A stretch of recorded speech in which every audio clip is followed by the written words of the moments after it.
Good afternoon friend, I am Arvind Kumar Yadav और today we will start polity lecture. तो शुरू करते हैं पहले क्वेश्चन से। पहला क्वेश्चन, राइट टू वोटिंग। तो राइट टू वोटिंग के बारे में हमारे संविधान में कौन से आर्टिकल में मेंशन है? तो right to voting article, right to voting की बात करता है तो आर्टिकल 326 में, और इलेक्शन कमीशन की बात करें तो 324 में हमारे इलेक्शन कमीशन की स्थापना के बारे में बात की गई है। और राइट टू वोटिंग जो कि इसकी बात की गई है और इसके ये आर्टिकल 326 में मेंशन है। अब बात करते हैं 312। तो संघ लोक सेवा आयोग के बारे में बात की गई है। आर्टिकल 108 जो कि ज्वाइंट सीटिंग के बारे में बात की गई है। आर्टिकल 112 जो कि बजट के बारे में बात किया गया था। और बजट के बारे में बात किया गया था। बजट हमारे संविधान के बजट जो कि हमारे बजट वर्ड हमारे संविधान में मेंशन नहीं है, और बजट को एनुअल फाइनेंशियल स्टेटमेंट नाम से भी जाना जाता है। इस तरह से हम फिर से क्वेश्चन अगर देखते हैं तो राइट टू वोटिंग जो है हमारे संविधान के आर्टिकल 326 में मेंशन है। 312 जो कि यूपीएससी के बारे में बात की गई है। और आते हैं इस तरह से अब नेक्स्ट क्वेश्चन के बारे में बात करते हैं। तो नेक्स्ट क्वेश्चन हमारा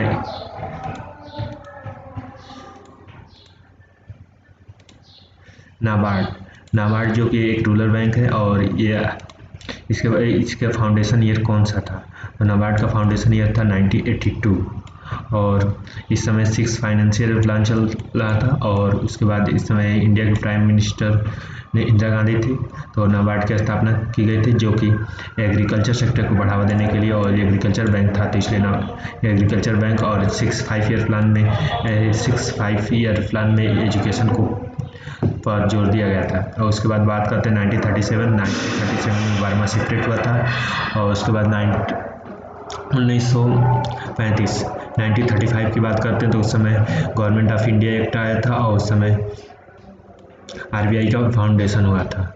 और 1947 में देश आज़ाद हुआ था। और इस तरह से आते हैं फिर अब नेक्स्ट क्वेश्चन की तरफ।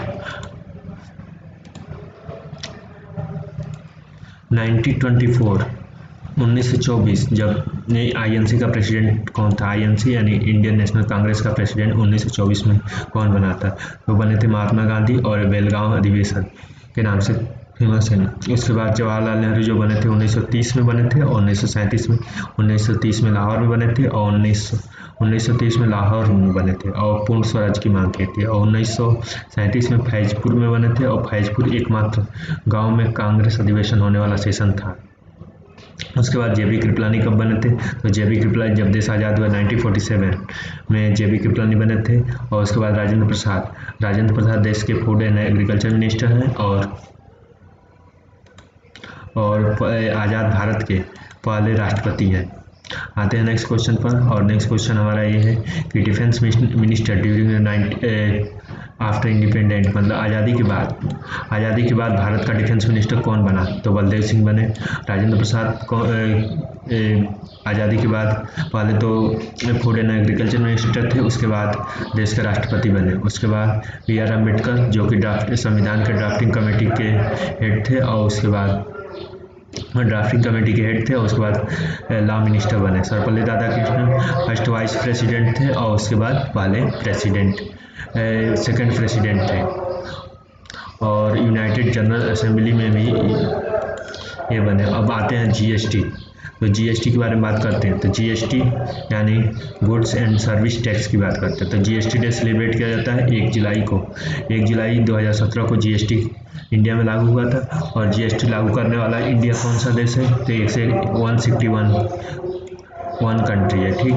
उसके बाद जीएसटी 161वां देश है। उसके बाद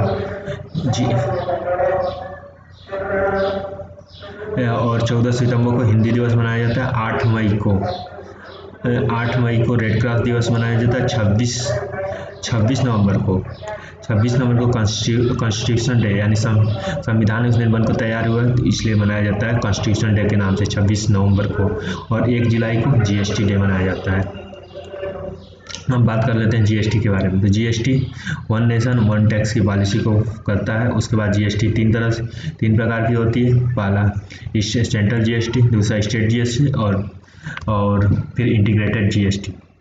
और जीएसटी की स्लैबें होती हैं जैसे 0, 5, 12, 18 और 28। और जीएसटी इंडिया में वर्ल्ड में सबसे ज़्यादा जीएसटी लगाने वाला कौन सा कंट्री है? तो इंडिया है। और जीएसटी भारत की मैक्सिमम कितने लिमिट तक जा सकती है? तो 40% तक जा सकती है। और 40% तक मैक्सिमम जीएसटी जा सकती है, लेकिन अभी प्रेजेंट में 28% मैक्सिमम है। और आते हैं नेक्स्ट क्वेश्चन पे, फंडामेंटल राइट। तो फंडामेंटल राइट हमारा आर्टिकल 12 to 35।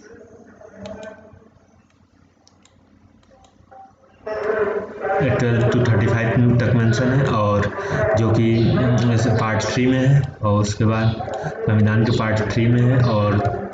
और बात करते हैं 35 to 51 जो कि डीपीएसपी की बात करता है। और उसके बाद आते हैं 52 to 142 जो कि यूनियन की बात करता है, एक से यूनियन टेरिटरी की बात करता है। और इस तरह आते हैं नेक्स्ट क्वेश्चन पे।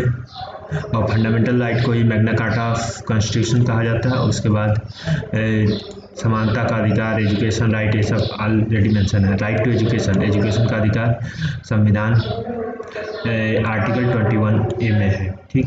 उसके बाद आर्टिकल कॉन्स्टिट्यूशनल रेमेडीज की बात करता है। उसके बाद 15 इक्वल अपॉर्चुनिटी की बात करता है, आर्टिकल 21 राइट टू प्राइवेसी की बात करता है। उसके बाद जो हमारा अगर राइट टू एजुकेशन की बात करें तो आर्टिकल 21 इज करेक्ट आंसर, ठीक। आते हैं नेक्स्ट क्वेश्चन पे, साइमन कमीशन कब आया था? तो साइमन कमीशन आया था 1928 में। उसके बाद बात करते हैं और ईयर के 1970 में हुआ था चंपारण सत्याग्रह। और चंपारण सत्याग्रह कौन किया था? महात्मा गांधी ने किया था। और उस समय चंपारण प्लेस कहाँ है? ये बिहार में है। और क्यों हुआ था? तो नीलगत नदी की खेती, इंडिगो मूवमेंट। और इनवाइट कौन किए थे? तो राजकुमार शुक्ला। और उस पर एक बुक भी है जैसे राजेंद्र प्रसाद ने लिखा था, गांधी जी इन चंपारण। उसके बाद आते हैं ईयर 1925 में। तो इस समय काकोरी कांड हुआ था और आईएनसी के प्रेसिडेंट सरोजनी नायडू थी। उसके बाद 1928 की बात करते हैं तो इस समय साइमन कमीशन आया था और नेहरू रिपोर्ट भी आई थी। उसके बाद 1935 गवर्नमेंट ऑफ इंडिया एक्ट आया था, आरबीआई की फाउंडेशन हुआ था। और उसके बाद उसके 2 साल बाद बर्मा सेपरेट हुआ था। और ऐसे तो हमारा करेक्ट आंसर है 1928। आते हैं नेक्स्ट क्वेश्चन पे, चंपारण सत्याग्रह।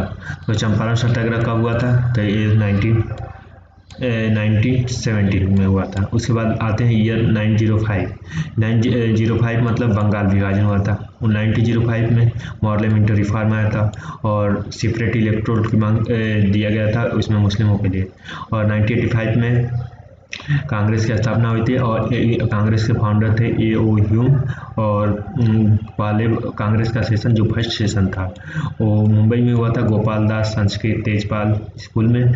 और पहले इसके आईएनसी प्रेसिडेंट थे बीएमएस चंद्र बनर्जी।